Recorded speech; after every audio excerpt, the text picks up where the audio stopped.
Good morning. We're going to, at least I'm going to talk to you on ancient Greek and ancient Roman art. Next week, we'll speak about the Middle Ages and Renaissance art. These are just introductions.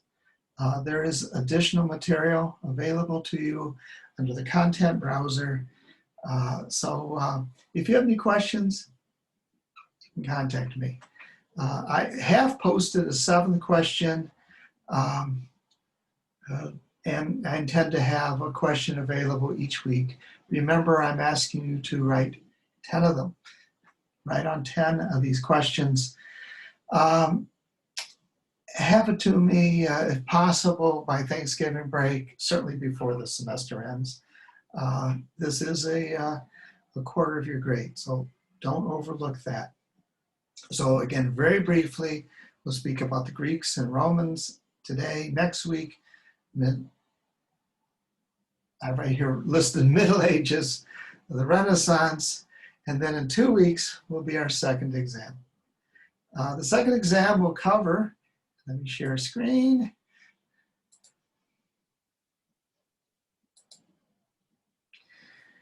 We'll cover this material. I'll repost this little cheat sheet in the announcements. 2 weeks ago, I spoke about Paleolithic, Neolithic, and Egyptian art. This will be covered next week. But today we'll talk about archaic, classic, Hellenistic, and Roman art. Again, just a brief introduction. I'm going to begin. The first thing I wanted to sort of build off of when we spoke of Egyptian art. Egyptian art is very stylized. It's not a portrait per se of these individuals. It's a representation, symbolic representation of the king. And here he's standing with his queen. This sculpture is about 4,500 years old. Next to it is a very early Greek sculpture, and we can see the Greeks learned from the Romans. There's more than a casual relationship between these two sculptures. So this sculpture comes 2,000 years later. This is about 500 BC, 2,500 years ago. Again, we're speaking of such vast distances from us in time. The whole notion of depicting someone, making a life-size sculpture of someone, it really is not a natural impulse. This is a cultural sort of phenomena. And the Greeks basically copied the Egyptians. You know, the ancient world did trade, they did travel, they did outside their own borders. But what's so fascinating about the Greeks is their artwork began to change rapidly. And the distance between this sculpture and this is about 100 years. So instead of this 2,000-year gap, we have a style that becomes so much more, I guess, graceful. The skill of the sculptors is still quite extraordinary. It feels like the sculptures sort of come to life. And increasingly, we'll find as we look at the Greek sculptures that they become not only more naturalistic, but they become more individualized.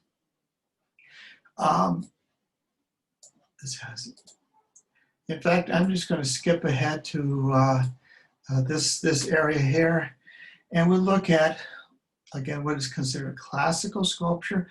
Classical sculpture, here's the definition. Here's, my God, this is something on the test. The sculptures that preceded are stylized. The sculptures that come later are more active, There's expressions, and look at this. I mean, we have anguish, we have a whole range of emotions between these three figures. But here we don't have that same sort of expression. We have sort of a idealization, sort of a placid calm, and that's how we can characterize classical art. That balance between earlier stylization, later more expressive art, and that balance between the two is classical. And we'll find as we go forward in time that we'll find that balance reappears. We see it in the Italian Renaissance. We see it in art created about 200 years ago. That's the same time as classical music, that same balance. And that balance really can't be held long. And so find the classical periods are really relatively short. This sculpture here is an example of Hellenistic art. The Greeks called themselves, their own country was called Hella. And then the spread of their culture was called Hellenistic. Jesus, for example, lives during the Hellenistic time period. So the Greeks are not a nation as we think of nations today. They really were city-states. And the city that was, I guess, most innovative, the one that we look back on even today with just genuine, almost like a moment of genius. Because in this small, relatively small city, it's about the size of Peoria or Davenport, about 100,000 people.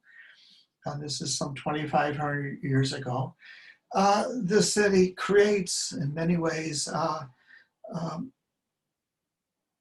not only the visual arts, but theater.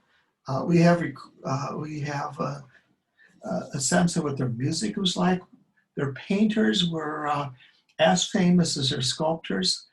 Over the stretch of time, but those paintings are gone. So what we have basically is sculptures and buildings, things made of durable materials. This here is the, and I want to make sure I get these names right. There's the Pantheon and Parthenon. The Pantheon, means all. That's a building dedicated to all the gods, and that's in Rome. That comes later. This is the Parthenon. And the Parthenon, as we look at it, it seems familiar. We've seen buildings that look like this today. They're in better shape. But in fact, this building was in pretty good shape until it was used as a place to store explosives several hundred years ago, and it blew up. Also, there is sculpture up at the top. This is called a frieze. And those sculptures were, in effect, stolen by the British. And those sculptures can be seen in the British Museum. I did see them. There's always an effort by the Greeks to say, hey, we'd like our sculptures back. So much of what we see in museums has sort of dubious origins, but at least the work has been preserved. So anyway, if we look at this, we have these columns, and we'll look at the different orders of the columns. This is called the Doric order. The Doric order is fluted. That's these, in effect, lines through here. We have a very simple capital. There's really no base. And we'll find there's other orders that emerge subsequently. There's the Ionic and Corinthian. I'll also make that available to you as well. What I'm looking is not that we know all the terms, because it is, there are quite a few terms associated with each part of these columns and the entire order. But I'd like you to identify at least the differences in these columns. Because what I find is interesting, if we drive around Macomb, certainly Chicago, or really anywhere in the world, we find these forms. And in many ways, they are used to connect us with this past that we hold in such esteem. Sort of the beginnings of Western civilization. So we find these in banks and schools and sort of buildings of authority. On campus, the best example is Sherman Hall. And if you walk around to the front of Sherman Hall, you'll find there's a colonnade, there's sculptures in it.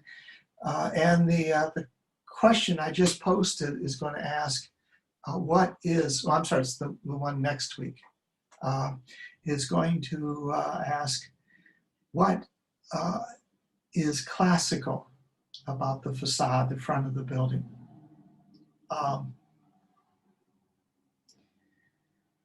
going to ask you to consider the materials, consider the columns, the order, but also look at the entrance, the sculpture, maybe the symbolism of the sculpture. All those things come from a really ancient past that has very little to do with Macomb, Illinois. You know what, I'm just going to skip ahead and look at a little video that I helped put together. A friend of mine, in fact, he became a friend through this project, lives in Rome, and through a mutual friend, I made this video. Well, I'm sorry, he shot the video. I simply edited. He sent me 10 gigabytes of files, and I put them together in some sort of form. The photographer's name is Fausto. Okay, we got to pause here for some reason. Fausto was a, I don't know, he loves Rome. He lived there all his life. We spoke a couple times. There's a very heavy Italian accent. Really a fun guy. I don't know why this is so jumpy. I'm going to make it a little smaller so it's more continuous. Sorry about the size. So anyway, he walked around Rome. This is when you weren't supposed to be out. He did get arrested. And he took all this video. And it's one thing to see a few isolated images. We talk about this or that. But I find this video gives a sense of what Rome looks like today. When I was there, it was so crowded, you could barely see some of these monuments and sculptures.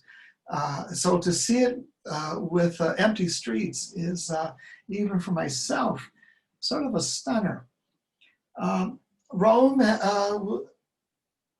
was first, I don't know, created about 2,800 years ago. It was one of many small cities. It became more and more sort of a world, at least a regional power. And it reached a population peak of about 1 million people, about the time of Christ, about 2,000 years ago. So we have not only, you know, thousands of years of things that exist in this space, but we have so many cultural changes. You know, this is the city where I'm going to say St. Peter was executed. This is where the a church, the Catholic main, I guess you could say, the Catholic Church exists today. And if we come into the 20th century, we have this is the city Mussolini. I guess ruled from, the Nazis conquered. It was, then of course we came and sort of reclaimed it. This was, I hope you're looking at the pictures, not listening to me.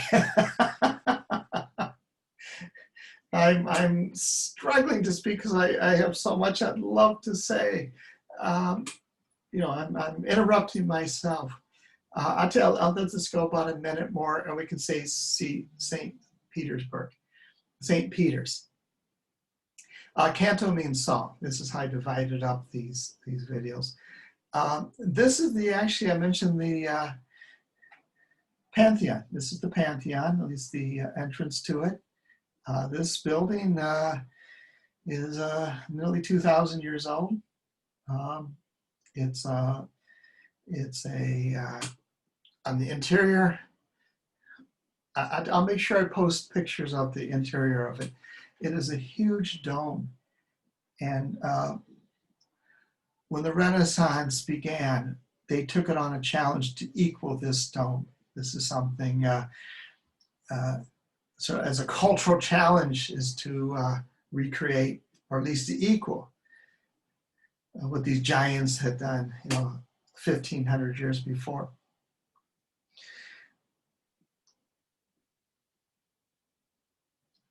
I think next is, there we go, St. Peter's. If we look at the main structure, this was designed. The architect was Michelangelo. Inside it is some of his most famous works, the Pietà. Behind this is the Sistine ceiling, the Raphael's paintings. There's a great art collection here. So anyway, this is just the briefest of introduction. I hope you enjoyed seeing this. So we'll talk again in a week. We'll speak about what comes after this, and then we have a test in 2 weeks. I have questions. Please write. Email me. Ask anything. I'll try to answer. Hey, thank you so much. Bye.